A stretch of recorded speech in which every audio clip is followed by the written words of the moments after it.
Good, happy Friday morning, April 12th, 2019. I'm Riley King, and welcome to the Riley King Newscast, right here on the Riley King Network. First up, we begin with breaking news. Attorney General investigating suspicious deaths of man, woman in Hinsdale. Let's take a listen to that video from WMUR News 9, Mike Cronin.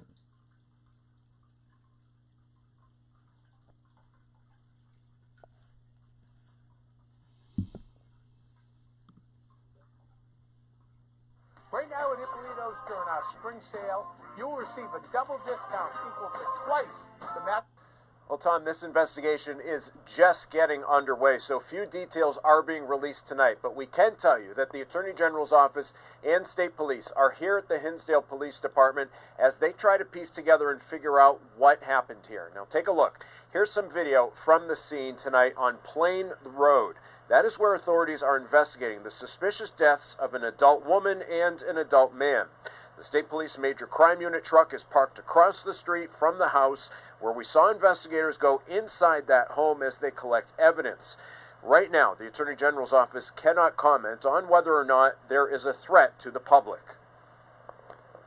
Nothing specific should be read into that. It's simply that we're in the first few hours, as I mentioned, of this investigation. Now, the identities of both the man and the woman are being withheld at this time as authorities notify their families. An autopsy on the man and woman are scheduled for tomorrow. And stay with WMUR and WMUR.com as we, of course, will bring you the latest as soon as we learn it. For now, we're live in Hinsdale. Mike Cronin, WMUR News 9. Okay, and there you go on that video and that report.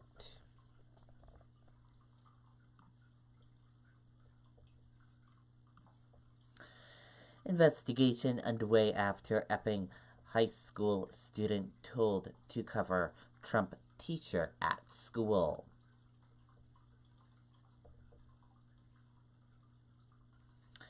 Let's take a listen to that video from WMUR News 9, Jessica Moran.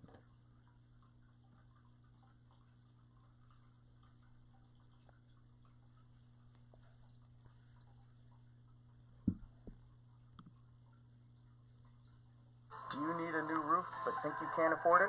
Our average customer pays $7,500 for a total roof replacement, and we have finance plans with payment options under $150 per month. Call today. Century Roofing, we've got you covered. I don't understand why I was dress coded. There's no reason. I was supporting my president. What is wrong with that? 14-year-old freshman Soretta McKenzie says the Epping High School principal told her to cover her President Trump Make America Great Again shirt. He just kind of gave me a speech saying how we can't mix church and state within school, and how President Trump is very controversial. Soretta says she wore the shirt as part of the school's America Day, where students are encouraged to wear patriotic clothing. She says the principal was respectful when saying he didn't want her to be harassed and singled out because of the t-shirt. After I covered up, because I was kind of ashamed, kids who don't support Trump, some of them were kind of like, oh, you get what you deserve, shouldn't be wearing that. Soretta says with all the attention, she anticipates getting more backlash from other students this week, and while she holds her school in high regard, she wishes administrators handled the situation differently. I wish he just told me, hey, you are wearing a Trump shirt, he is controversial, but I'm not going to tell you to cover it up because that is your beliefs, but if you do have any harassment or anything, just come to me and I'll handle it. I wish that was just how he handled it. I think he took the easy way out.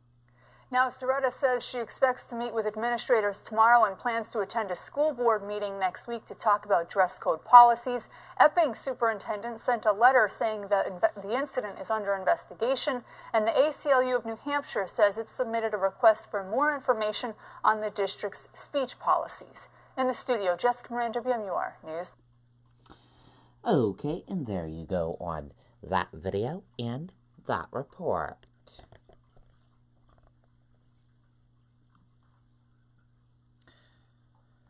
Man killed in avalanche near Tuckerman Ravine.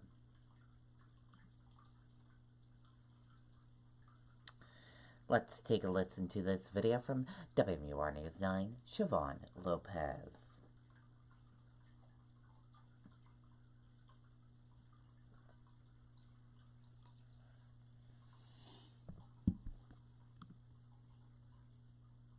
Here at Ippolito's, we sell generational furniture. USA-made furniture built to stand the... Well, Tom, officials say this was a human-triggered avalanche and that this skier was trapped for nearly an hour before crews were able to find him and dig him out. Forest Service officials say that this happened in an area between the ravines known as Raymond Cataract. The skier did have an avalanche beacon on him at the time. Snow rangers were first alerted to the avalanche around 1:30 this afternoon. They found him and dug him out of nearly 5 feet of snow by about 2:20. Noticed one set of ski tracks going into the avalanche debris area, no ski tracks coming out, which is when they started looking for a beacon.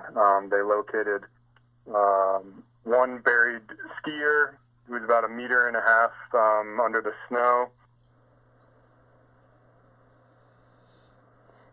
Rescuers performed CPR as they transported him down the mountain. A medevac helicopter was on site, but medics pronounced the man dead. Experts say the snow can be unpredictable this time of year. The winds pack it down and create wind slab, which can crack and, break away, and just lots of things can happen. It's winter on Mount Washington. That's normal. It's spring everywhere else. People need to wait for spring on Mount Washington to really get into the skiing and be careful.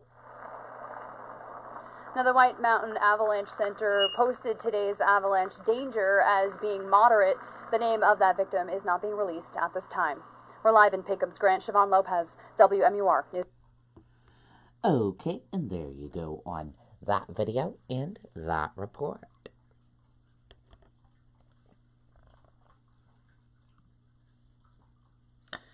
Man seriously injured in Manchester house fire.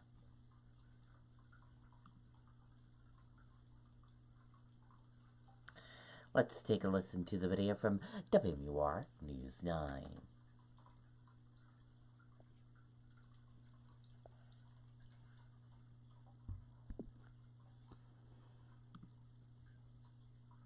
Do you need to replace your roof this year?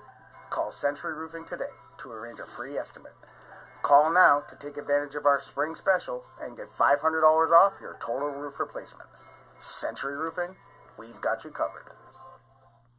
Man has potentially life-threatening injuries tonight after a fire in Manchester. The Manchester Fire Department says it started about 4:45 inside a home on Dunbarton Road. That's right near the Goffstown line. Investigators believe it started in a basement bedroom from an unattended candle. Some firefighters just missed falling through part of the floor above that had given away and collapsed. The man was able to get out of the house. He went to the neighbors for help.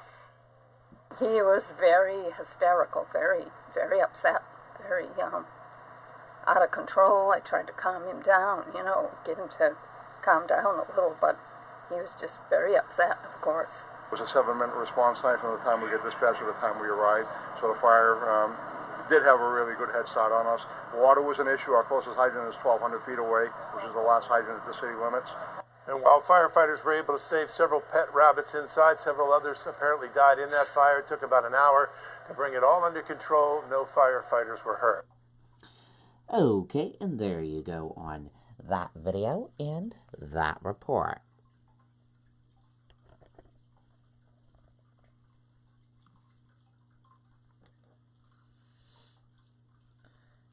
SNHU building new operations center in Arizona.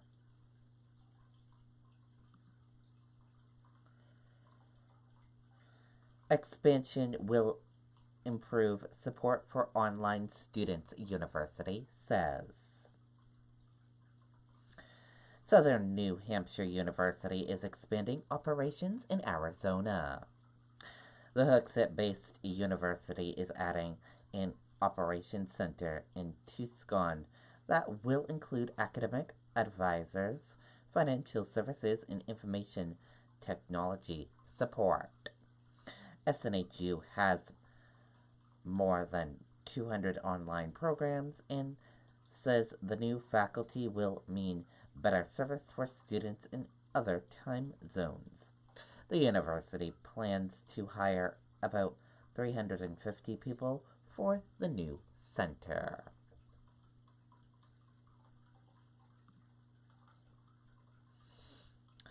Paralyzed Secret Service agent supervisors set to run Boston Marathon. Let's take a listen to this video from WMUR News 9, Amy Cavino.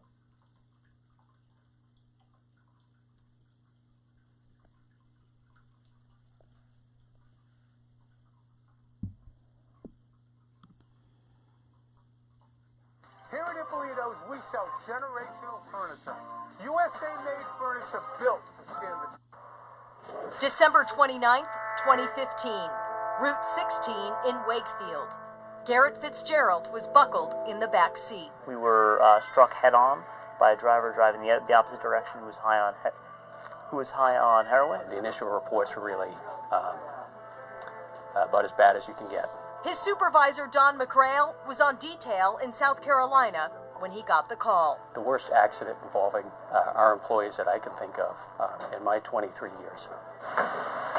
4 days a week, for nearly 3 years, Garrett Fitzgerald is here at Journey Forward in Canton, Massachusetts. The workouts are grueling. What they do here is nothing short of miracles. The founder of Journey Forward is an odds-defier himself. Dan Cummings was paralyzed 19 years ago in a diving accident. And I made a promise to myself that I was going to give it my all and I was never going to give up until I got up and walked again. Insurance cut off his physical therapy after 2 years. Done progressing, is what the paperwork said. Cummings left Massachusetts for an intense exercise-based program in San Diego. And I spent nearly 4 years in that program before I walked out of there with this walker, which was nearly 7 years after doctors told me I would never walk again. In 2008, Cummings opened Journey Forward with 2 specialists and 9 clients. We're coming up on 11 years now. We have a staff of 21. We have over 100 clients, and we've gained a lot of respect and acknowledgement from the medical field. Team Fitz hopes to raise $20,000 for Journey Forward. To be able to get out there and participate and spread the word about Journey Forward, about this amazing organization, and raise money for them, we just want to enjoy it. They were inspired by Rick and Dick Hoyt. And while Don and Garrett are the duo, this operation goes much deeper. Team Fitz is more than just a running club. We are there to support the Fitzgerald family. And whether that's a meal train or that's helping them move in and out of a home, whatever it is. So what's it like to be the runner in the chair?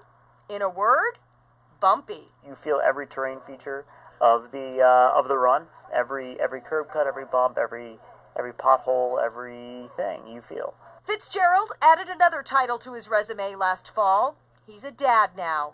A little girl born 7 months ago. So it's been wonderful being a dad. It's different.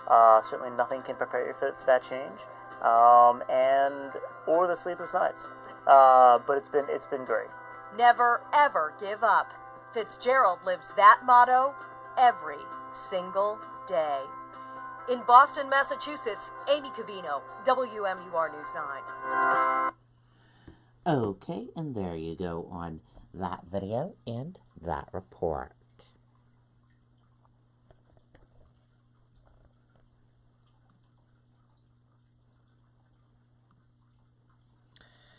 Stocks close.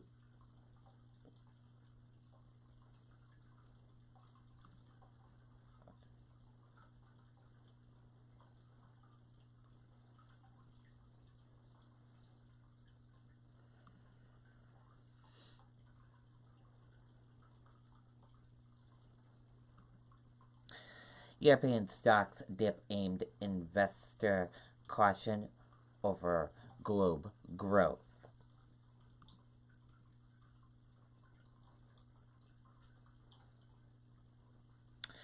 European stocks opened slightly lower Friday morning, aimed cautious on global growth and U.S. corporate earnings. Trump administration discussed plan to release immigrants in sanctuary cities.